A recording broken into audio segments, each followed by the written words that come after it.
ሰላም እንደምን አላችሁ ውድ የያያ ኮንስትራክሽን ቤተሰቦች።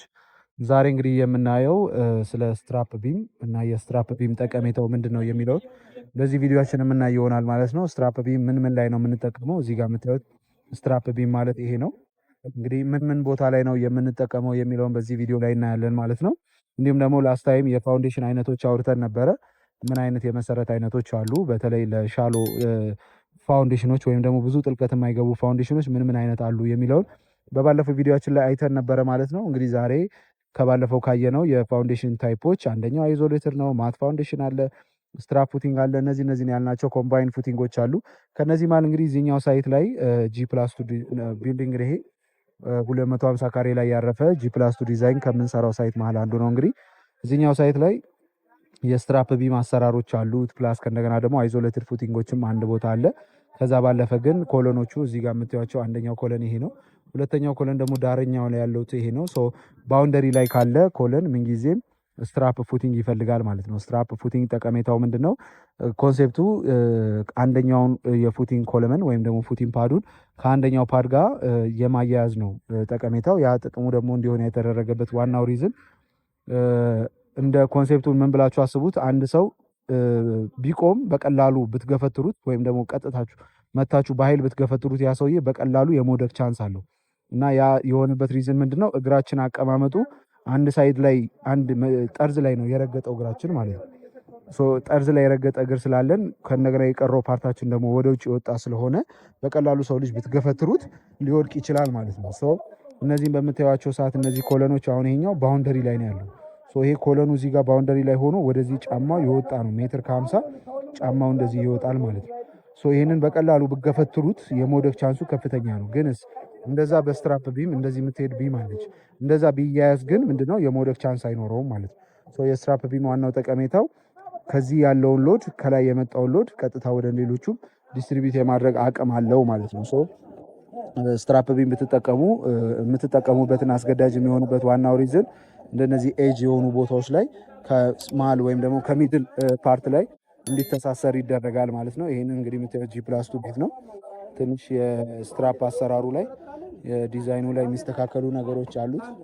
የሚስተካከሉ ነገሮች ብዙ አሉና እነሱ ነገሮች እያስተካከል ነው ማለት ነው። ሶ ይሄ እንደምታዩት ስትራፑ በዚህ መሰረት እየተሰራ ይገኛል ማለት ነው። በዚህ በኩልም እንደምታዩቸው አሁን ይሄ ባውንደሪዎች ናቸው። ይሄኛው እና እነዛ ሁሉም ኤል ተደርገው ነው የተሰሩት። ሶ በዚህ በኩልም እንዳለ መተሳሰር አለባቸው ማለት ነው። እንደምታዩት የብረት መጠኑን ብዙ ነው።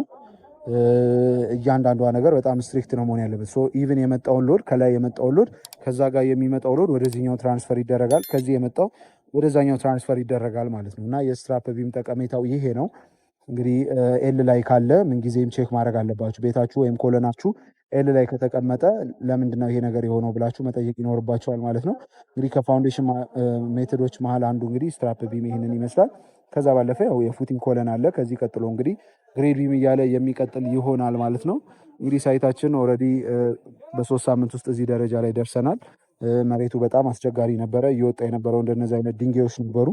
እንግዲህ የምታዩቸው ናቸው ድንጋዮቹ። በጣም ብዙ ድንጋይ ነበረ እየወጣ የነበረው። ሊሆፉሊ በዚህ በ3 ሳምንት ውስጥ ጨርሰን እንግዲህ ለማስረከብ ቀጣዩን ስቴፕ ላይ ደርሰናል ማለት ነው። እንግዲህ ከኛ ጋር አብራችሁ ለመስራት የምትፈልጉ ካላችሁ ኤኒታይም ስልካችን ላይ ልደውሉልን ትችላላችሁ። ከዲዛይን ጀምሮ ሙሉ ግንባታ የምንሰራ ይሆናል ማለት ነውና ዲዛይን ላይ በምታሰሩበት ሰዓት ላይም በተቻላችሁ አቅም እንደዚህ አዲሽናል የሆኑ ኮስት ሊያስወጣችሁ የሚችሉ ነገሮች ላይም በደንብ ኮንሲደር ስለምናደርግ ፎከስ አድርገን ስለምንሰራ በተቻላችሁ አቅም ዲዛይን ስታሰሩ አንድ ታሳቢ ልታደርጉት የሚገባው እንደውም እንደ ሀሳብ የምነግራችሁ ነገር ምንድነው የብረት መጠን ነው። ብረት መጠን መሰረት ላይ የሚወጣው የብረት መጠን በጣም ታሳቢ መደረግ አለበት እና ዲዛይን ላይ ስለሆነ አልቆ የሚመጣው በተቻላችሁ አቅም ወረቀት ላይ ጨርሳችሁ ለመምጣት ብታስቡ ጥሩ ነው። ስትራክቸራል ዲዛይን ከተሰራላችሁ በኋላ ስትራክቸራል ኢንጂነር ካለ እሱን የምታውቁት ሰው ካለ ለሱ እንዲያየው ብታደርጉ በጣም ጥሩ ነው። እዚህ ሳይት ላይ እንደ ድንገት ሆኖ ኮርነር ላይ ስለሆኑ ቢልዲንጎቹ ስትራፕ አማውንቱ ግዴታም ስለሆነ ስትራፑ አዲሽናል የሆኑ ኮስቶችን እንዲወጣ ትንሽ ተደርጓል እና እንደዛ እንዳይሆን ዲዛይን ላይ በጣም ስትሪክት መሆን ይኖርባቸዋል። በተለይ ቲፒካሊ አርቴክቸራል ዲዛይን እና ስትራክቸራል ዲዛይን ላይ በጣም ስትሪክት ሆናችሁ ማሰራት ይኖርባቸዋል ማለት ነው። እዚህ ሳይት ላይ እንግዲህ እንደምታዩት ይህንን ይመስላል። እንግዲህ አብራችሁ መስራት የምትፈልጉ ከሆነ ኤኒታይም ልደውሉልን ትችላላችሁ። በዋትሳፕ፣ በቴሌግራም በፌስቡክ በኤኒ ዌይ የምንገናኝበት ሚንስ ማመቻቸት ይቻላል። ስልካችን እንግዲህ እንዳለ ነው። ከኛ ጋር አብራችሁ መስራት የምትፈልጉ ከሆነ ደውሉልን። ለነበረን ቆይታ ከልብ አድርጌ አመሰግናለሁ። ሰብስክራይብ ማድረጋችሁ እንዳይረሳ። መልካም ቀን